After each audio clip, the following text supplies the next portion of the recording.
To understand that during grad school that the interest is building is really important. Unlike undergraduate loans, in which interest can be deferred until graduation, interest starts occurring immediately. I graduated without taking any student loans out because of how focused I was, how many scholarships I had, and how aggressively I saved. Welcome back to the Fiscal Clinician Podcast, where we empower healthcare professionals to build wealth, crush debt, and achieve financial independence. I'm your host, Josh Sheen. And I'm Devon McCord, your co-host. We're both physical therapists and financial coaches, and we're on a mission to help students and healthcare professionals take control of their money and live a debt-free lifestyle. In this episode, we will be talking about how to succeed with your finances before and during graduate school.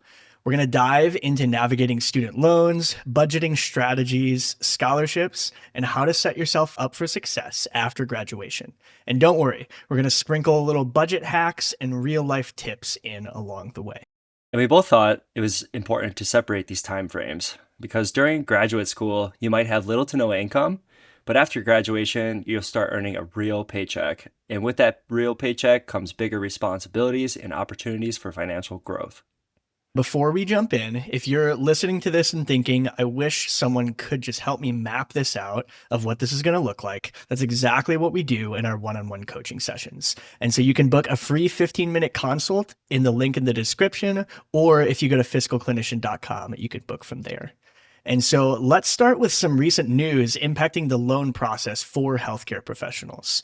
And recent changes in loan regulations have thrown quite the curveball for healthcare providers, and especially for those professionals looking to enter into the healthcare field. There's a new cap on borrowing for these types of professionals, and it definitely changes things quite a bit, doesn't it, Devon? Absolutely, Josh. With the lifetime cap of $100,000 for graduate students and a $200,000 cap for professional students, many are going to feel this impact. Plus, the discontinuation of Grad PLUS loans in 2026 is quite alarming. It directly affects how students finance their education. Yeah, and especially since physical therapy, occupational therapy, and nursing, I think speech language pathology as well, these were all left out of the federal definition of a professional degree, which is a big deal mostly because of our access to loans for school. And so many aspiring nurses and therapists now face uncertainty regarding some loan options. It is hilarious, though. I think everybody took this as like a personal blow, everyone in healthcare, because the content that's getting put out because of these professional and non-professional degrees is hilarious. You know, these fields are no longer considered professional. And so there's these videos of like nurses or PT documenting, and it shows their note, and it just is like, patient looks good, patient is fine. Because they're like, if I'm not a professional, then this is what you're getting, right? Exactly. Yeah, I definitely remember my first, a year as a student intern, and I remember we're still on paper documentation, and the SOAP note was subjective is patient is 5 out of 10 pain. Objective, pain improved from 5 to 4 out of 10. Assessment, patient tolerated treatment well. Plan, continue PT. And it's like, well, maybe we probably should just go back to that if it doesn't really matter about how we write up our notes anymore because we're no longer professionals, right? So yeah, it's going to be some interesting times. And, this reclassification could limit educational access and further worsen workforce shortages in the essential healthcare fields. Yeah. And so other things that will change, and these are all set to take effect July 1st of 2026. It could change at this time anyway. That's what it looks like. And so Grad PLUS loans will also end July 1st of 2026. PT, OT, nursing, and SLPs, speech language pathology, were not explicitly included in this federal definition of a professional degree. And so it affects loan limits, borrowing caps, and potentially increases costs for students in critical healthcare fields. But there's always pros and cons of these things. People, it is hilarious because people just went crazy on all the cons of this, right? First, we want to talk about, are there any changes for current providers? And honestly, there's not any huge changes for current providers. It doesn't really change how we treat our patients, what we do. And I know it's easy to lean into the bitterness and resentment of like, oh, you're not considering us professionals. But I think really the reason they're changing the categorization is just to change how the loans are distributed, essentially. But I think at the end of the day, it just lean into doing our best and continuing to go on as professionals. I mean, we are professional careers, right? It's just from a financial loan standpoint, we're not grouped into that. So Yeah, that's a good point, Josh. And we both think it's important, to maintain a positive and hopeful attitude about this current situation. Because on the bright side, this cap may ultimately force the colleges to lower their tuitions because students no longer want to apply and no longer can afford the loans. And if they can't take out the money that they need to pay for school, they may just not go to school. And how does this like really affect the current students? Well, current students already enrolled are grandfathered in, so their loans will not change. Basically, if you enroll in a school before July 2026, your loans should not change. If you're enrolling after July 2026, as of this recording, this is when they are going to take effect. And everything right now is kind of still in the draft phase language, and it could still change before or after being finalized.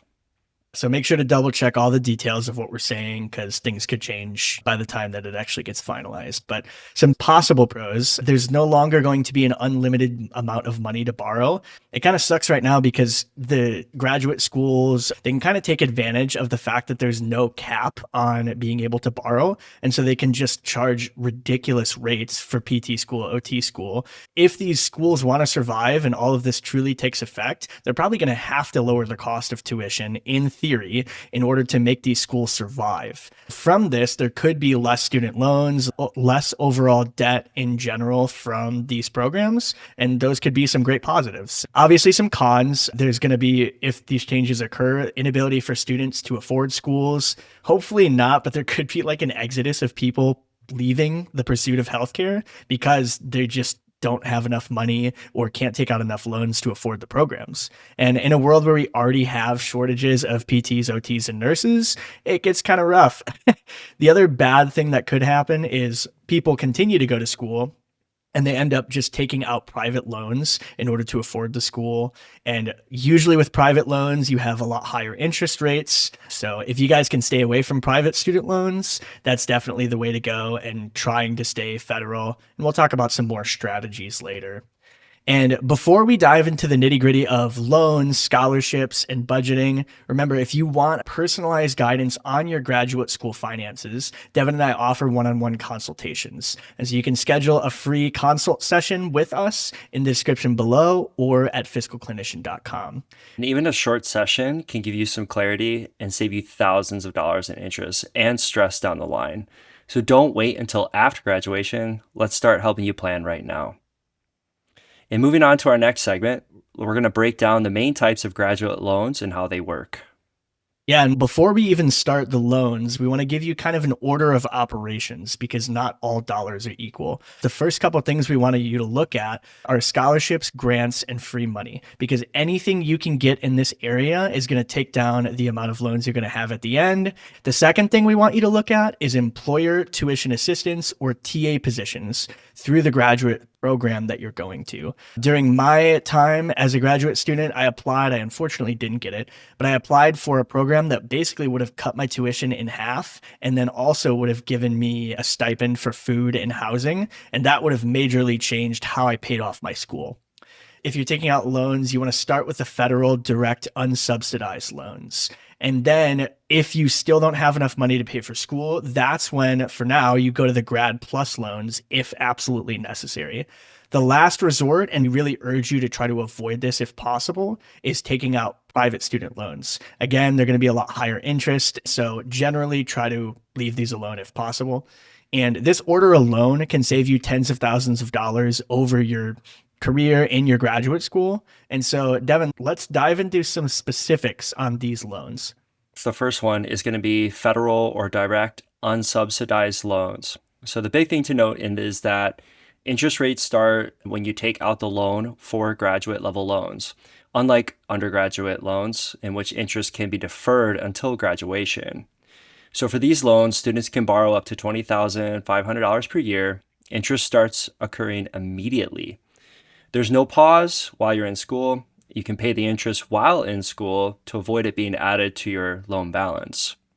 And furthermore, we still have the option of Grad PLUS loans, which cover the rest of your tuition and fees if your unsubsidized loan isn't enough. Interest also occurs immediately with the Grad PLUS loan with a higher rate, and it usually requires a credit check for the application.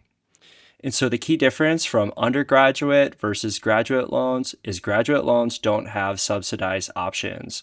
And this means interest never stops occurring while you're in school. I think to understand that during grad school that the interest is building is really important, but it hasn't been added to your loan yet. And we'll explain what this means. So after you graduate, that unpaid interest can get added to your total balance. So let's say, for example, you take out a total of $100,000 loans at a 7% interest rate during your time in school. This would result in about $7,000 per year in interest, just because 7% of 100,000. During school, you would only pay interest on that $100,000. However, once you graduate after school, you start paying on both the 100,000 and on the interest that money has accumulated over the 3 years in school. So once you graduate, you'd be paying interest on the full $121,000 because that's the 7,000 for 3 years plus the original $100,000 balance. Yeah, and that's called capitalization. And once it happens, you start paying interest on a bigger number. So if you could at least pay off the interest during school, this is an ideal financial goal to begin with. Yeah, so let's talk a little more about navigating the loan process. It can feel really overwhelming just figuring out what the heck all these loans mean, but tools like ChatGPT and AI can really simplify the research options. We both feel searching for a scholarship should be treated like a part-time job during or prior to grad school at this point. And in order to save time while applying, we recommend using some AI prompts with the following scripts. So if you're looking for like the hidden program finder prompt, type this into ChatGPT. Find lesser known grants, subsidies, reimbursements, or public funds in the specific state that I am qualifying for during graduate school. Summarize requirements and provide direct application links. Another one for the application assistant prompt, type this into ChatGPT. Write a professional email requesting information or applying for specific loan grants. Keep email short and sweet, under 200 words, friendly, clear, and formal. Anything you can do to make your life a little easier and save some time is amazing. And guys, every dollar of scholarship or free money reduces the loans that you need. And so Devon's going to talk about some concrete strategies specifically for healthcare students as far as scholarships to look for. Yeah, so first things first is like the targeted scholarships, meaning we're going to look at PT, OT, or nursing specific scholarships through the professional associations, APTA, AOTA, or American Nurses Association. Many of these professional associations can offer $1,000 to $5,000 awards annually. The next one you can look at are state or program grants. So some states offer grants for students committing to work in underserved areas after graduation. And these you'll want to check with your state's health or educational department. Furthermore is the employer tuition assistance. So in this example, if you work part-time in healthcare during school, ask your employer about tuition reimbursement. It's essentially free money for your education. They assist with loan repayment as long as you remain an employer of the company. All great options, man. And another tool that I used a decent amount when I was in graduate school is called Scholly or Scholly.com. And it's a great resource for filtering through scholarships. You can filter by program, PT, OT, etc., nursing. And I got several thousands of dollars worth of scholarships and grants using this platform. So I think one thing to understand about the scholarships is you don't want to apply for one or two and then be like, dang it, I didn't get any, right? We're talking like applying to 20, 50, 100. And then if you can only get a couple of those, it's still several $1,000s, right? So don't get discouraged when you're not getting every scholarship, because even if you do 50 or 100 and get a couple, the amount of time you spent versus the amount of money that you received is amazing ROI or return on investment. And so, Devon, what are some other tips to make sure we're not overpaying for graduate school? So some common tips for navigating loans is you want to consider in-state versus out-of-state tuition considerations. In-state's usually cheaper, so you kind of want to start with looking at those programs first, so you're not paying those overly expensive out-of-state tuition costs. And again, we want to remind everyone that you should be choosing a school that fits your budget. Employers generally don't care which school you attended, so you don't want to really pay for that fancy Ivy League school, because ultimately your PT, once you're out of school, you have a license and you're going to be easy hire because we're in such demand still. And furthermore, you want to definitely research all these schools and their PT tuition costs. Look for schools with lower tuition that also have a great MPTE board pass rate. We're looking for usually 85 to 90% first time pass rate if possible.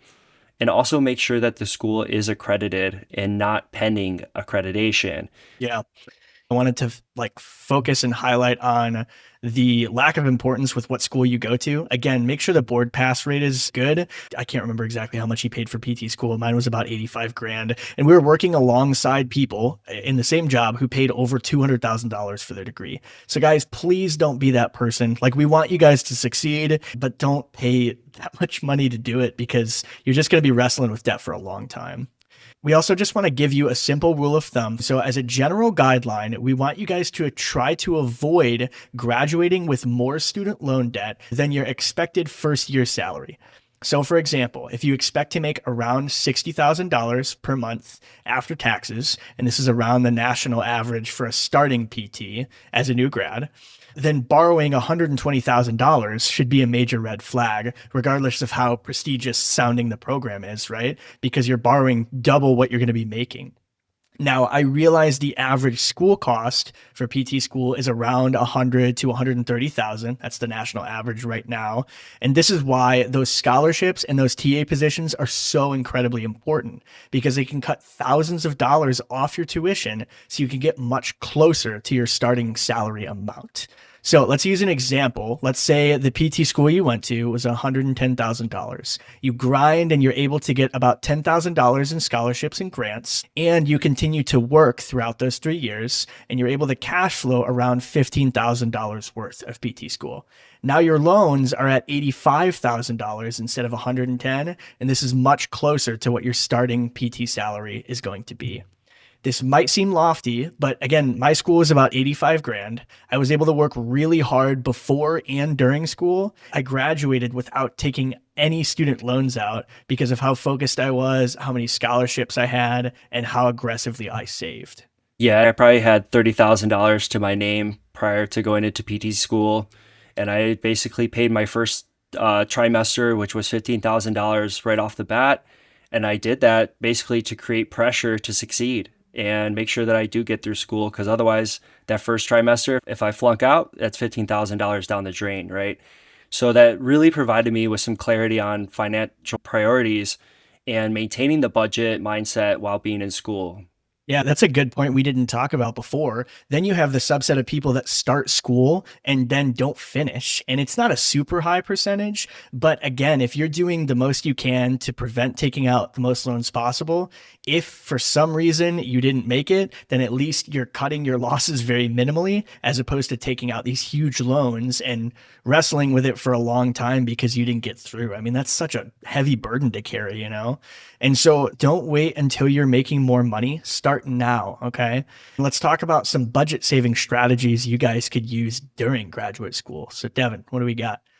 Budgeting during school, very, very crucial. Here are some questions to consider when you're developing your budget for PT school.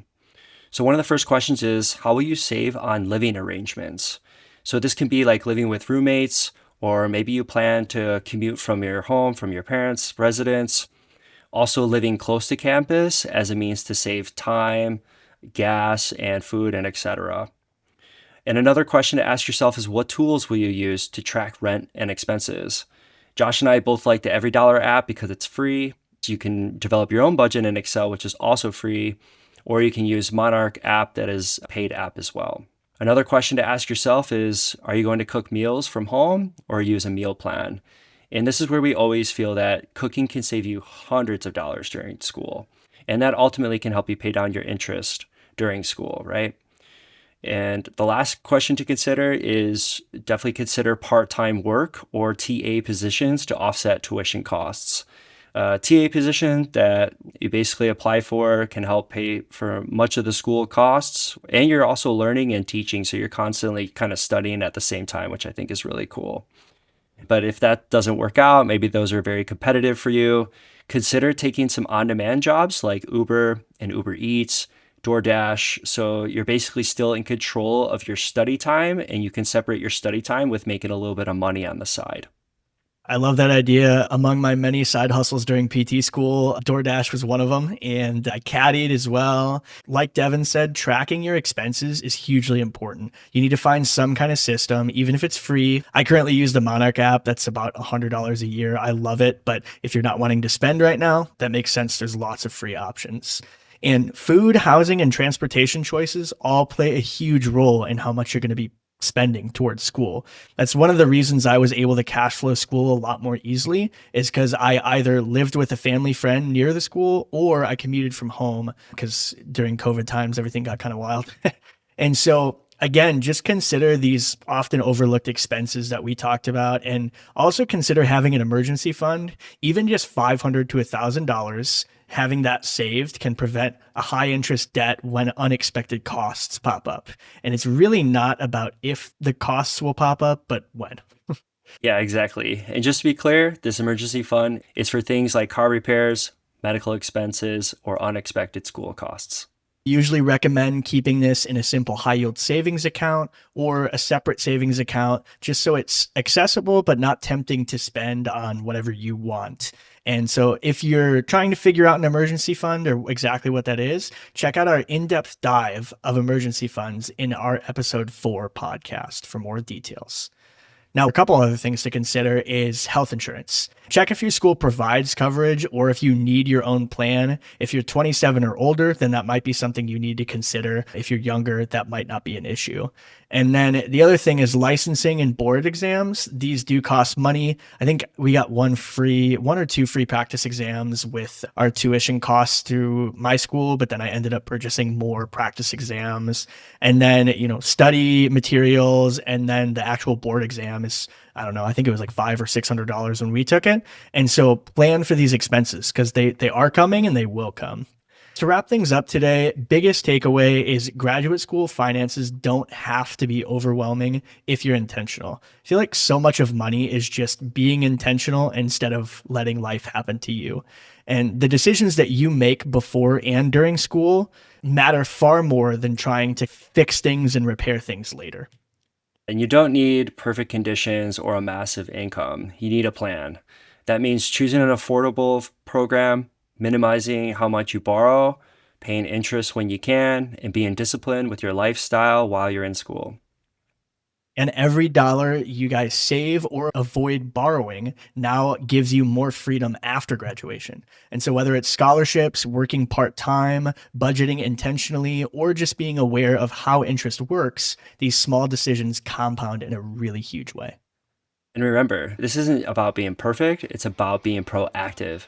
If you start planning early, you put yourself in a position to graduate with options instead of stress.